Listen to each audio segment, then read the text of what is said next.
шығады, балалар? Ендеше кәні барлығымыз осы бір біреуден таңдайық ендеше келіп. Кәні бір біреуден аламыз. Аламыз да артқа қарай шегеріліп, ішін аша береміз. Қандай ішінде тосысы бар екен? Кәні бәріміз артқа балалар? Кәні ішін ашамыз. Аштық па балалар? Ішіне не шықты? Тамаша. Ендеше бір деген сан шыққан балалар бізде уақыт болады балалар. Ендеше барлығы сол бір сан түскендер бірінші топқа, екі сан түскендер жылдамдық болады екінші топқа, үш сан түскендер қашықтық болады үшінші топқа. Ендеше отырамыз. Балалар тамаша, ендеше барлығымыз өзіміздің тобымызға орналастық. Тобымыздың атын білеміз, балалар? Тамаша, ендеше балалар біз үй жұмысына көшейік балалар. Ол үшін қазір кубизм әдісімен біз таныспыз.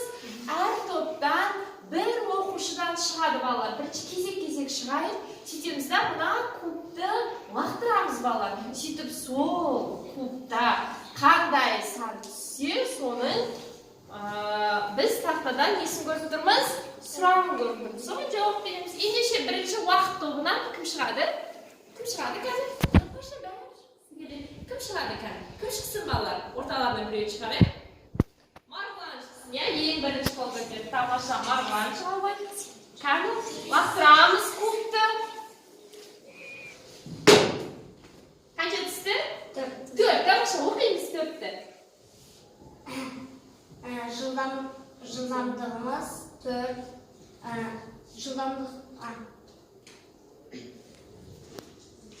В тең 60 км сағатына, Т тең 3 сағат, С тең белгісіз. Біз қашықтықты табуымыз үшін жылдамдық пен уақытты көбейтуіміз керек.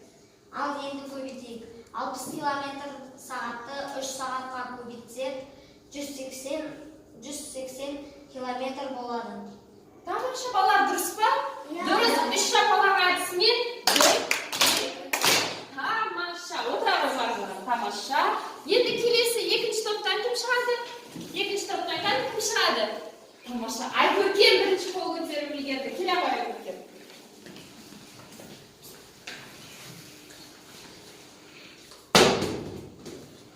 Қанша? 6 түсті. Т тең 5 сағат. С тең 200 км. В тең белгісіз. Бұны табу үшін, жылдамдықты табу үшін біз С-ті тыға білеміз. 200 км-ді 5-ке бөлген кезде 40 шығады. Өлшем бірлігі? 40 км сағатқа. Тамаша, кәні үш шапалақ әдіспен. Жарайсың, отыра ғой. Ал енді бізге үшінші қашықтық тобынан кім шығады? Кім шығады кәні? Мейіржан келе ғой. Жақсылап лақтырамыз кубты. Қанша түсініз? 5. С тең 20 метр, В тең 30 метр секундына. Уақытты табу үшін біз қашықтық пен жылдамдықты бөлеміз. Оны бөлген кезде 20 метрді. 4 шығады. Тамаша. Тамаша, 4 не болады? Өлшем бірлігі? Уақытына, сағатына. Сағатына бола ма балалар? Секундына болады, балалар. Жақсы, отырамыз. Шапалақ әдісімен кәні неше шапалақ қамыз? Тамаша, жарайсың. Жарайсыңдар балалар.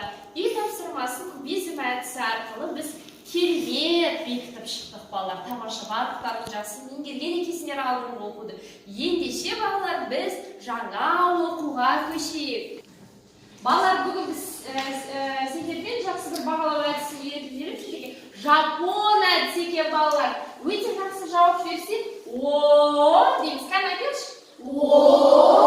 Ал жақсы жауап берсе, е. Ал төмен жауап берсе,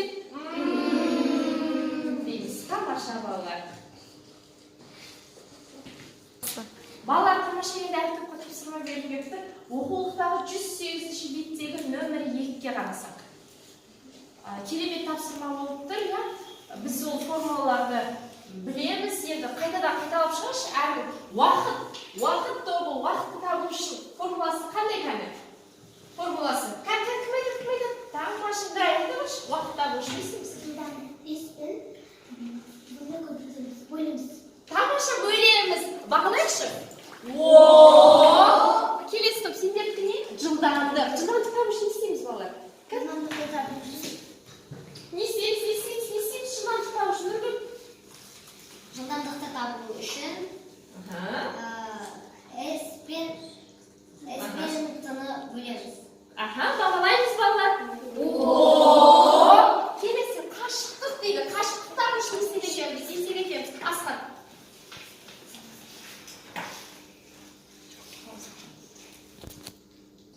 Не істер екенбіз қашықтық табу үшін? Қашықтықты табу үшін уақытпен жылдамдықты көндіреміз. Тамаша, балалар қаны?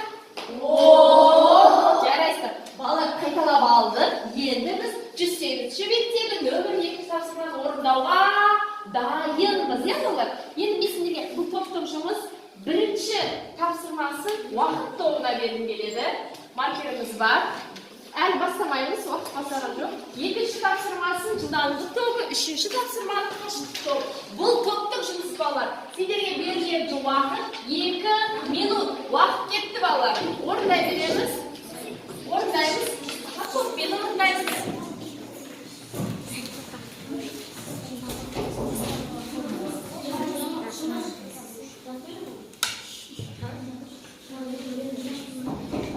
Тамаша.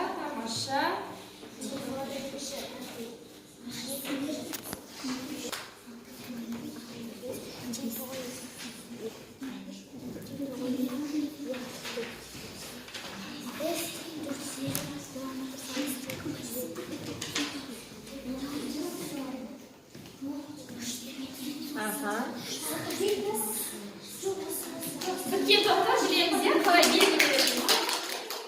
Жарайсыңдар, балалар. Тамаша. Ендеше бізде кәні орнымызға отыра қаламыз. Бір спикерді ортаға өздерің бір спикерді сайлайды. Бізде айтады. Ендеше қашықтық тобы бірінші қол шапалақтады. Қашықтық тобына біз сөз берейік.